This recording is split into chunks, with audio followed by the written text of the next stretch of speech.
Hello everyone, welcome back to my YouTube channel Neelima Nature. And मैंने पिछले video में अपस्थानिक जड़ के बारे में बताया था, तो आज मैं बताऊंगी जड़ों में रूपांतरण, यानी कि जड़ों में रूपांतरण है क्या, कैसे होता है ना। तो सबसे पहले हम इसका डेफिनेशन एक बार क्लियर कर लेते हैं कि जड़ों का रूपांतरण है क्या। तो जड़ें जो होती है अपना जो कॉमन वर्क है ना, अपना जो वो मतलब जो भी खाद्य पदार्थ जो भी वो एब्जॉर्व करती है, पानी जल, उसके अलावा एक विशिष्ट कार्य करती है ना। उसके अलावा विशिष्ट कार्य करती है, अपने कॉमन वर्क को छोड़कर एक विशिष्ट कार्य करने लग जाती है। और जड़ के आकार, आमाप और उसकी रचना, प्रकृति आदि में अंतर आ जाता है ना। यानी कि परिवर्तन हो जाता है, पहले से अलग दिखने लगता है, तो उससे कहते हैं जड़ों का रूपांतरण, है ना, मोडिफिकेशन जिसे कहते हैं। और जिस भी जड़ में अगर मोडिफिकेशन हो रहा है तो उसे रूट मोडिफिकेशन कह सकते हैं ना।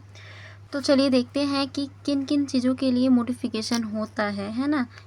क्यों मोडिफिकेशन होता है, जड़ें आखिर विशिष्ट कार्य करती क्या है, क्या कार्य करती है वो, तो देखते हैं ना। जड़ों में रूपांतरण में क्या होता है, भोजन संग्रह करने के लिए, फॉर फूड स्टोरेज, यांत्रिक आधार, है ना, सहारा देने के लिए, श्वसन के लिए और प्रकाश संश्लेषण के लिए। तो इन सभी के लिए जो है जड़ें जो है विशिष्ट कार्य करती हैं और जड़ रूपांतरित हो जाता है। तो आगे हम जानेंगे कि मूसला जड़ में कौन कौन से मतलब रूपांतरित जड़ होते हैं। तो चलिए स्टार्ट करते हैं। मूसला जड़ में रूपांतरण होने वाली जड़ें हैं, पहला तो फर्स्ट हम लोग देखेंगे फूसीफार्मा यानी कि तरकू रूप, उसके बाद है नेपीफॉर्मा यानी कि कुंभी रूप, उसके बाद है ट्यूबर्स यानी कि कंदिल, उसके बाद है सक्वाकार यानी कि कोनिकल। तो इसका ना मैं उदाहरण के ज़रिए आपको बताऊंगी कि ये किस तरह से दिखते हैं, क्या क्या चेंजेस होता है इसमें, इसलिए इसको ये नाम दिया गया है ना।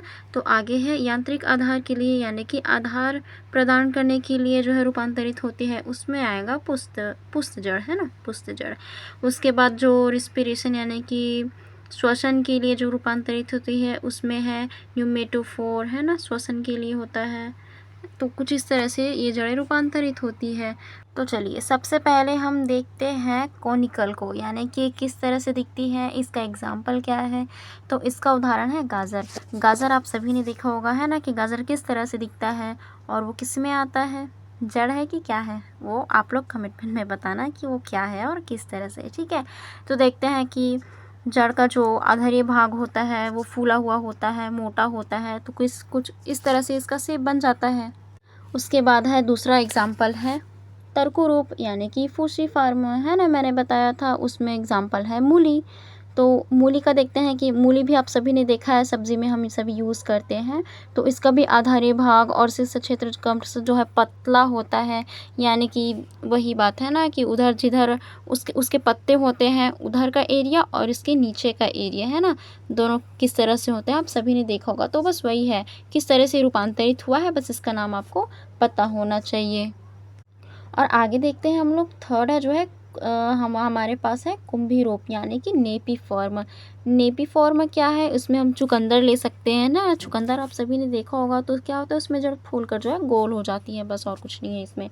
उसके बाद है ट्यूबर्स, मैंने ट्यूबर्स बताया है, उसमें हमारा परवल, है ना, परवल है ट्यूबर्स में, मैंने एग्जाम्पल परवल बता दिया है, आप देख लेना उसमें, है परवल का, कि जड़ जो है खाद्य पदार्थ के लिए, मैं ये जो मैं बता रही हूँ वो है फूड स्टोरेज के लिए, यानी कि भोजन के लिए, किस तरह से भोजन संग्रह करने के लिए जड़ें रूपांतरित होती हैं। आगे हम जानेंगे यांत्रिक सहारा देने के लिए कौन कौन से जड़ें रूपांतरित होती हैं। यांत्रिक आधार के लिए है हमारे पास है सेमल। तो कुछ इस तरह से जो है मूसला जड़ जो है रूपांतरित होती है और इनको ये सब नाम दिया जाता है। तो मैंने जितने भी एग्जांपल बताए हैं ना वो सभी हमने देखे हैं, हम अपने मतलब रोज़मर्रा के लाइफ में सब्जियों के रूप में, फल के रूप में इसका यूज़ भी करते हैं, बट एक्चुअल में हमको पता नहीं होता थोड़ा बहुत कि क्या है। और अगर आप जानना चाहते हैं तो आप इस चैनल से जुड़ सकते हैं, आपको प्लांट से जुड़ी हुई कंप्लीट नॉलेज, पूरी जानकारी आपको इस चैनल में मिल जाएगी। तो चलिए मिलते हैं किसी नेक्स्ट वीडियो में, जिसमें मैं बताऊंगी कि अपस्थानिक जड़ों में कौन कौन सा रूपांतरण होता है, उसके किस तरह से नाम होते हैं, उसके आकार, आकृति या माप किस तरह से होते हैं और किन चीज़ों के लिए वे रूपांतरित होते हैं, यानी कि कौन सा विशिष्ट वो कार्य करते हैं। ओके।